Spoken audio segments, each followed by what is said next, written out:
किसी के दिल में अगर कोई शक था, एक आपको हिस्ट्री लेसन दिया है मियां नवाज शरीफ ने।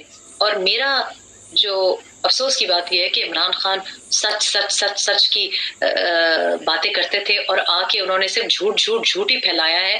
पहली बार हमने सच और बेबाकी से सच बोलता हुआ एक नवाज शरीफ देखा है। और I think this is very important, एक टर्निंग पॉइंट है हिस्ट्री में, ये तारीख में एक टर्निंग पॉइंट है और हमको अक्रॉस द बोर्ड इसको सपोर्ट करना चाहिए। और मैं आपको ये भी बता दूं कि हम नवाज शरीफ की जमहूरियत का जो एजेंडा है और जो बयानिया है सिर्फ उसको सपोर्ट करते हैं। हम जमहूरियत के हक को, वोट के हक को, वोट को इज्जत देने के हक को सपोर्ट करते हैं। हम बिल्कुल इस बात को नहीं सपोर्ट करेंगे अगर खुदा ना खास्ता आगे जाके हमें पता चला